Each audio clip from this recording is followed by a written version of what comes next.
2024학년도 수능 탐구 영역 시험이 지금 이 시각 한창 진행되고 있습니다. 대부분의 학생들은 탐구 영역을 마지막으로 이번 수능을 마치게 되는데요. 교육부에 나가 있는 취재기자 연결해서 자세한 내용 들어보겠습니다. 안채린 기자 전해주시죠. 네, 올해 수능이 거의 막바지에 접어들고 있습니다. 국어, 수학, 영어 영역 시험을 마치고 대부분의 학생들이 마지막으로 응시하는 탐구 영역 시험이 현재 진행 중입니다.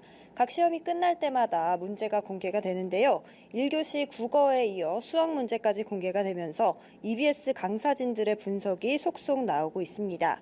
앞서 국어 문제의 경우 작년 수능이나 올해 9월 모의평가보단 어려웠다는 평가가 나왔는데요. 수학의 경우 비교적 평이했다는 분석이 나온 9월 모의고사와 비슷하다 이런 얘기가 나왔습니다. 수학 영역 분석을 맡은 EBS 심주석 강사는 9월 모의고사와 기조를 같이 하면서도 최상위권 학생을 변별해낼 수 있는 문제가 출제됐다고 봤습니다.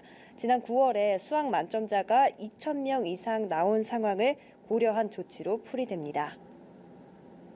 네, 안 기자, 오늘 시험 도중에 정전사고 또 부정행위로 적발되는 경우도 있었다면서요? 네, 맞습니다. 먼저 제주도에서 정전사고가 일어났습니다. 제주시 남영고 고사장 두 개의 시험실에서 1교시 국어 영역 시험 종료를 5분 앞둔 오전 9시 55분에 정전이 발생한 걸로 알려졌습니다. 이 때문에 수험생들이 장소를 옮겨서 시험을 치르게 됐고요. 5분의 추가 시간이 주어지게 됐습니다. 전력 공급은 재개가 됐지만 시간이 수년되면서 2교시 시작도 7분가량 늦게 진행된 걸로 알려졌습니다. 부정행위로 적발된 경우도 있었는데요. 전주에서는 1교시가 끝난 뒤에 휴대전화가 울려서 수험생 한 명이 적발됐고요.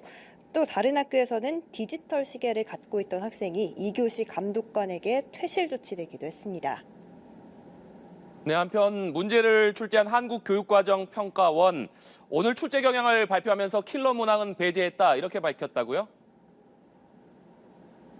네, 맞습니다.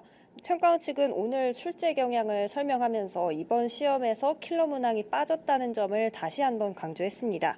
출제위원장을 맡은 정문성 경인교대 교수는 오늘 정부의 사교육 경감 대책에 따라서 이번 수능에는 킬러 문항을 배제했다고 말했습니다. 또 현행 교육 과정을 고려했고 올해 치러진 평가원 모의고사에서 나타난 학생들의 특성을 반영해서 출제를 했다고 설명했습니다. 정 위원장의 발언 직접 들어보시겠습니다. 현행 교육과정의 범위와 수준을 유념하여 출제하였으며 올해 두 차례 시행된 모의평가, 특히 9월 모의평가 결과에 대한 분석을 토대로 출제하려고 하였습니다. 네, 킬러 문항과 더불어서 논란이 된 게 바로 변별력입니다. 정 위원장은 공교육 과정에서 다루는 내용으로도 변별력을 가질 수 있도록 출제했다고 덧붙였습니다. 사교육 부담을 줄이기 위해 도입된 EBS 연계에 대한 언급도 있었는데요.